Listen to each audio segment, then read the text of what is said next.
वीतराग विज्ञानता, शिव स्वरूप शिवकार, नमः त्रियोग संहार के। वीतराग विज्ञान अर्थात विकार रहित ज्ञान स्वभाव सारभूत है। वो मंगल स्वरूप है और मंगलकारी है। मैं उसे मन वचन काय इन तीनों योगों को वश में करके नमस्कार करता हूं। 6 डाला परम मांगलिक ग्रंथ है। पंडित दौलत राम जी द्वारा यह लिखा गया है। 6 इसमें ढाल हैं।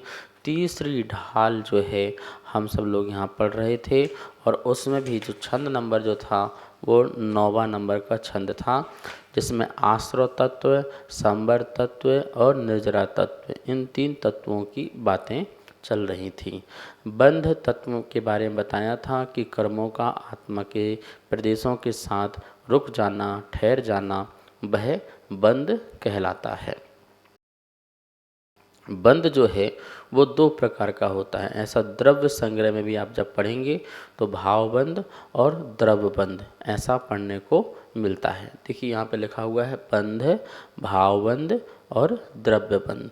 भावबंध आत्मा के जिन परिणामों के निमित्त से कर्म आत्मा से संबंध रूप हो जाते हैं, उन्हें मोह, राग, द्वेष, पुण्य, पाप आदि विभाव भावों को भावबंध कहते हैं। भावबंध समझ में आपको आ गया ना? क्या कहते हैं?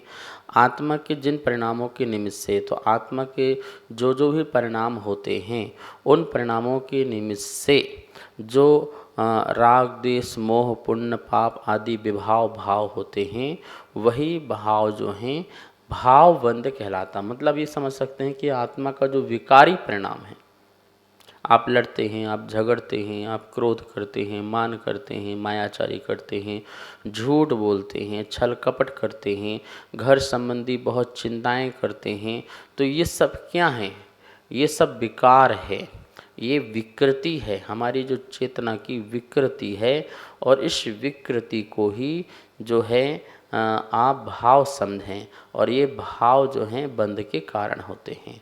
भाव, यही भाव तो आश्रव कारण होते हैं, फिर बंध के कारण कैसे हो जाएंगे? तो जिन भावों से हमने, जैसे मान लो किसी से राग किया और उस राग में थोड़ा टिके रहे, तो उससे भाव बंद हो जाएगा। राग करना ये आश्रव है और उसी राग में टिके रहना वो बंद हो जाता है, ठीक है ना? इसी प्रकार से हम पुण्य करते हैं या पाप करते हैं। पुण्य जो हम सत्कार करते हैं, सद्धर्म पालन करते हैं, वो हमारा पुण्य है, और उसी भाव में हम जब रुक जाते हैं, टिक जाते हैं, तो वह बंद हो जाता है। तो क्या बात कही यहाँ पर कि जो वो राग, द्वेष, मोह, पुण्य, पाप आदि जो विभाव भावों को जो करता है वो भाव बंद है। फिर क्या लिखा है? द्रव्य बंध। उसके निमित्त से पुद्गल का स्वयं कर्म रूप बंधना द्रव्य बंध है। ठीक है ना? यहाँ पे बहुत ध्यान से देखना। उसी भावबंध से के निमित्त से जो पुद्गल का स्वयं ही कर्म रूप परिणमन हो जाना। हम कर्म को परिणमन नहीं करा सकते, हमारे अंदर किसी भी द्रव्य को परिणमन कराने की शक्ति नहीं है, क्योंकि द्रव्य अपने स्वमेव परिणमन करता है। निमित्त मिल सकता है कोई अन्य द्रव्य। तो जैसे मेरे भाव, मेरी चेतना जो है निमित्त मिली कर्म को परिणमन कराने में, तो वो कर्म रूप परिणमन स्वयं कर्म हुआ है, ना कि मैंने किया है, ना कि मैं कर सकता हूँ। ठीक है ना? तो जो वो बंध जाते हैं, कर्म रूप परिणमन होकर के बंध जाते हैं, उसे द्रव्य बंध कहते हैं। जब तक वह विश्रोपचय रूप कर्म रहा तब तक वो कर्म नहीं कहलाया, लेकिन जैसे मेरे भाव मिले और वो कर्म रूप में प्रवृत्त होकर के मेरे आत्मा के साथ बंध गया, तो वो उस कर्म को क्या कहते हैं? द्रव्य बंध कहते हैं। तो आप ये समझ सकते हैं यहाँ पर कि कर्म अपने आप कभी भी नहीं बनते हैं, इस बात का ध्यान रखना। जब तक मेरी मन वचन काया की चेष्टा ना हो, जब तक मैं भाव रूप से आश्रव या भाव रूप से बंद ना करूं, तब तक कोई भी कर्म जो है ना मेरे पास आ सकता है और ना ही मेरे आत्मा के साथ बंध सकता है, ये निश्चित रखना। तो देखा जाए कि संसार का यदि कोई कारण है तो मैं वो स्वयं मैं ही हूँ, और यदि मैं मोक्ष पाऊंगा तो उसका भी कारण मैं ही होऊंगा। तो मेरी स्वतंत्रता बिल्कुल सिद्ध हो जाती है कि मुझे अच्छे भाव करना है, मुझे बुरे भाव नहीं करना है। अच्छे भाव मतलब शुद्ध भाव, ठीक है ना। बुरे भाव जो हैं, जो भी आपके पुण्य संबंधी या पाप संबंधी हैं, ये जो दोनों के दोनों भाव जो हैं वे हमारे संसार के कारण होते हैं, और शुद्ध भाव जो होते हैं वो मोक्ष के कारण होते हैं। कथनचित पुण्य भाव भी जो है मोक्ष का कारण होता है। अब देखो क्या लिखा है यहाँ पर, राग परिणाम मात्र ऐसा जो भावबंध है वह द्रव्यबंध का कारण होने से वही निश्चय बंध है एवं छोड़ने योग्य है। राग परिणाम, जिस समय आपने राग भाव किया उस समय राग कर्म बंधा। देखिए ध्यान से, क्रोध का भाव और क्रोध कर्म, जैसे क्रोध का भाव हुआ तो उसी समय क्रोध रूपी कर्म का बंध बन गया। मान का भाव हुआ उसी समय मान कर्म बन गया। जिस समय आपने मायाचारी का भाव किया उस समय माया कर्म बन गया। जिस समय आपने लोभ किया उस समय लोभ कर्म बन गया। तो जो भाव हैं उसी भाव रूप कर्म हैं, जो कर्म है उसे हम द्रव्य बंध कह देते हैं, और जो भाव हैं हम उसे भाव बंध कह देते हैं। बस इतना सा ही अंतर है। तो इस प्रकार से दोनों एक दूसरे के निमित्त नैमित्तिक बन जाते हैं। कभी कर्म का उदय होता है तो आत्मा के भाव बनते हैं, कभी आत्मा के भाव होते हैं तो कर्म का बंध बन जाता है। ऐसा निमित्त नैमित्तिक चलता है। कभी हमारे भाव निमित्त होते हैं, कर्म नैमित्तिक हो जाता है, कभी कर्म निमित्त होता है, हमारे भाव नैमित्तिक हो जाते हैं। नैमित्तिक समझ में आया नहीं आया आपको? जैसे घड़ा जो है बनने में कुम्हार निमित्त है, तो कुम्हार निमित्त हुआ और घड़ा नैमित्तिक हो गया, ठीक है ना। और इसी प्रकार से घड़ा जो बन रहा है तो घड़े के कारण कुम्हार के भाव अच्छे हो रहे हैं या मुझे प्रसन्नता हो रही है, तो घड़ा निमित्त हुआ और कुम्हार नैमित्तिक हो जाएगा। तो ये निमित्त नैमित्तिक संबंध दो द्रव्यों में चलता है। अब इसके बाद जो है उन्होंने कहा बंध की परिभाषा हो गई, फिर संवर की परिभाषा बताई थी। तो संवर की परिभाषा में उन्होंने कहा था कि जो कर्म आ रहे हैं उनको रोकने का नाम जो है संवर है। देखिए क्या लिखा है यहाँ पर, संवर आत्मा के जिन परिणामों के निमित्त से नवीन कर्म आना रुकते हैं उन परिणामों को भाव संवर कहते हैं। दो प्रकार का संवर होता है ना, जैसे बंध भी दो प्रकार का है, ऐसे संवर भी दो प्रकार का, भाव संवर और द्रव्य संवर। वे परिणाम कौन से हैं? शम और दम रूप परिणाम जो हैं वे भाव हैं। वे परिणाम हैं, यदि आप शमन करते हैं कषायों का और इंद्रियों का दमन करते हैं तो इससे क्या होगा, कर्म नवीन कर्म नहीं आएंगे। तो वो भाव बताए गए हैं कि वो भाव कौन से हैं, वो शम और दम जो हैं वो भाव हैं। तदनुसार नवीन कर्मों का आना, स्वयं स्वतः रुक जाना, ये द्रव्य संवर है।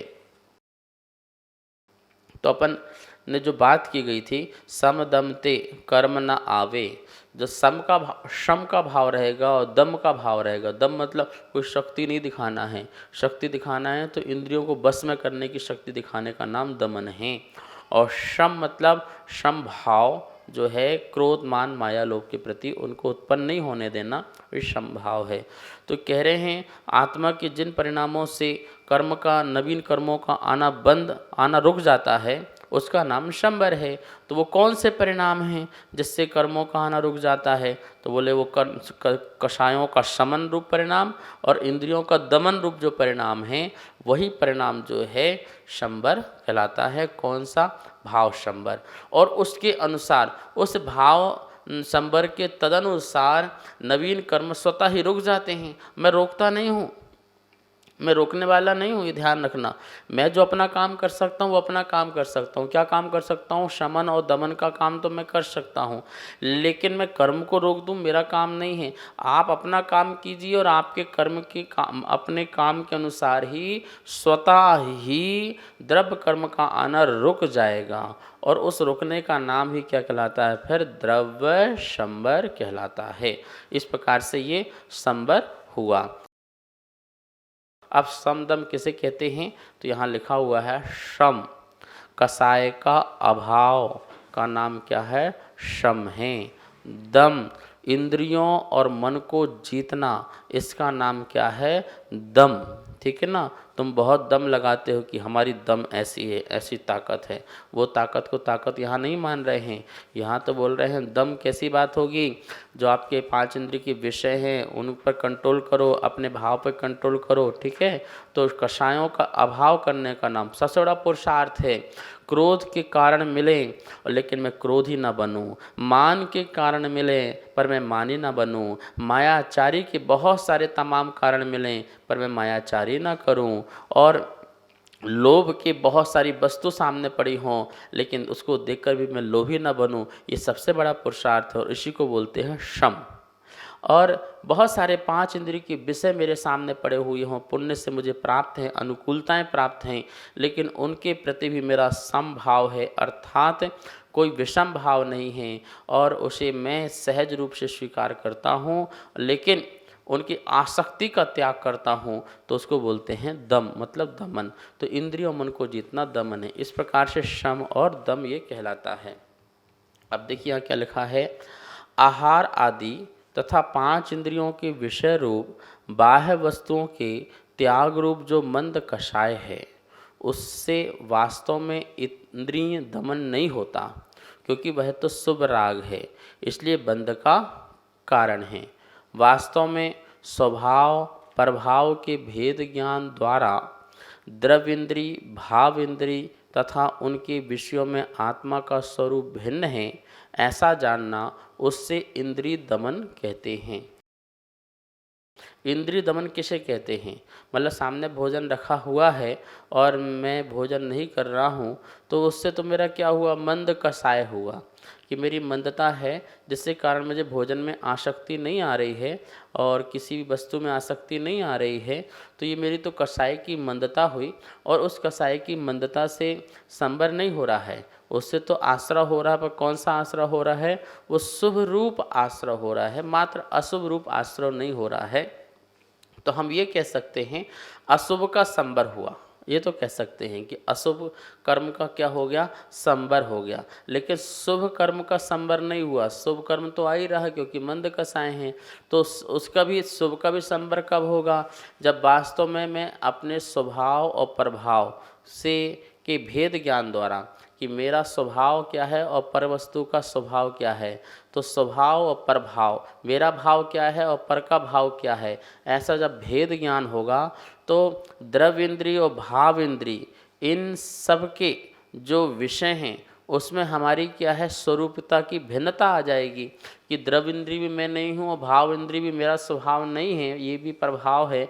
ऐसा मानकर जब मैं अपने स्वभाव में स्थिर हो जाऊँगा तो ऐसी स्थिरता का नाम ही इंद्रिय निरोध है, ऐसी स्थिरता का नाम ही इंद्रिय दमन है, तभी संबर होता है।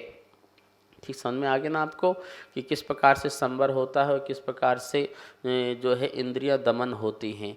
तो इंद्रिय दमन का नाम जो है आपके द्रव्य इंद्रिय के प्रति और भाव इंद्रिय के प्रति परिणाम न जाकर के अपने स्वभाव में जो स्थिरता आती है उसका नाम इंद्रिय दमन है। बाकी जो आप मंद कषाय से विषयों की आसक्ति घटाते हैं, 5 इंद्रिय संबंधी, मन संबंधी, वो आपकी मंद कषाय का परिणाम है और उससे अशुभ आश्रय नहीं होता है लेकिन शुभ आश्रय जरूर होता है। देखो क्या लिखा यहाँ पे, शम दम तप या संबर निर्जरा सौ द्रव्य के अवलंबन से ही होते हैं, पर के अवलंबन से नहीं। बहुत सुंदर बात कही गई है। हम कषाय का अभाव करें या इंद्रियों का दमन करें या तप करें या शंबर निर्जरा करें, तो ये किसके बल से होगा? 100 द्रव्य के बल से होगा कि परद्रव्य के बल से होगा? अपने ही 100 द्रव्य के आलम्बन से होगा। जब मैं अपने 100 द्रव्य का शांत चित्त का अवलंबन लूँगा और शुद्धोपयोग का अवलंबन लूँगा, स्वरूपाचरण का अवलंबन लूँगा, तब जाकर के मेरा संबर होगा। तो हम ये भी कह सकते हैं कि सचमुच में यदि संबर यदि होता है तो वो जो शुद्धोपयोग की दशा है वही संवर का कारण हो सकता है। शुभ उपयोग जो है वो संवर का कारण नहीं हो सकता है, कथनचित हो सकता है, अशुभ कर्मों का आश्रय ना हो इस अपेक्षा से हो सकता है। ठीक है, अब चलते हैं इस छंद के माध्यम से जो निर्जरा तत्व को समझाया गया था उसमें देखते हैं कि क्या भाव निर्जरा होती है और क्या द्रव्य निर्जरा होती है। यहाँ पर लिखा हुआ है, आत्मा के जिन परिणामों के निमित्त से बंधे हुए कर्म एक देश खिरते हैं उन परिणामों को भाव निर्जरा कहते हैं। वे परिणाम कौन से हैं? तो तप रूप परिणाम वे भाव हैं।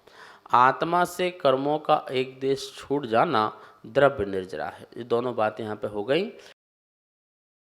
तो क्या कह रहे हैं कि आत्मा के जिन परिणामों के निमित्त से बंधे हुए कर्मों का एक देश खिर जाना, मतलब जो हमारे पास सत्ता में कर्म रखे हुए हैं उन कर्मों का भी क्या हो जाना, नष्ट होना, क्षय होना, एक देश निर्जरा होते रहना जिन परिणामों से। तो वो कौन से परिणाम हैं? तो पंडित जी ने अपने छंद में वो परिणाम भी बताया, तप, कि तप के परिणाम से, तप के भाव से जो है वह जो कर्म में बंधा हुआ है, रखा हुआ है, वह एक देश झरने लगता है। ठीक है ना, झर्रेगा तो द्रव्य निर्जरा होगी। लेकिन जो भाव आया है तप का, तप किसे कहते हैं? इच्छा निरोधा तपहा। इच्छाओं का निरोध करने का नाम क्या है? तप है।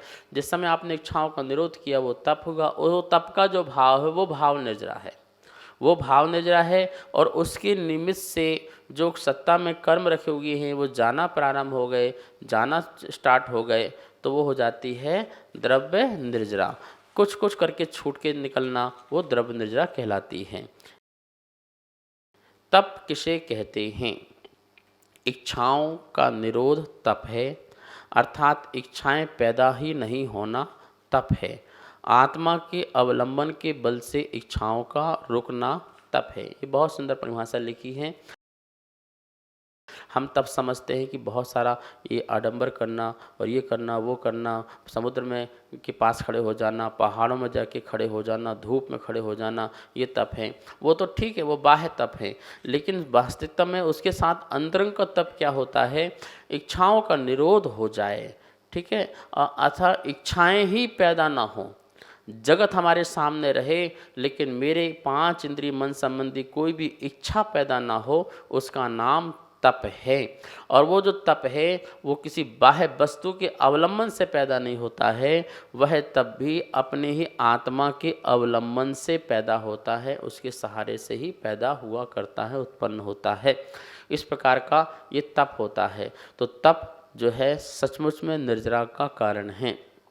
तो आप देखिए इच्छाएं कहाँ पे नहीं होंगी, वो भी 7वें गुण स्थान से प्रारंभ होंगी। 7वें गुण स्थान से देखें तो शुद्धोपयोग की दशाएं हैं, और वहीं शुद्धोपयोग की दशा से ही जो है इच्छा का निरोध होगा। तो असली तपस्या वहीं से प्रारंभ होगी। उसके पहले पहले जो है वो तप वाली निर्जरा नहीं है, इस बात का ध्यान रखना है। इसलिए हमें भी आगे मुनि बनना पड़ेगा, शुद्धोपयोगी बनना पड़ेगा, तभी संवर निर्जरा है। जो यदि आश्रय हो रहा है तो संवर नहीं है, और यदि कर्म नहीं जा रहे हैं तपस्या के माध्यम से तो वो निर्जरा भी नहीं होती। इस प्रकार 9वें छंद के माध्यम से बंध, संवर और निर्जरा की बात कही। आगे मोक्ष का लक्षण क्या होगा वो कल 10वें नंबर छंद में देखेंगे। समय हो गया है, आइए माँ जनवाणी की स्तुति करते हैं। वाणी के ज्ञान ते सूझे लोकालोक, सो वाणी मस्तक नमो, सदा देत हूँ धोख, सदा देत हूँ।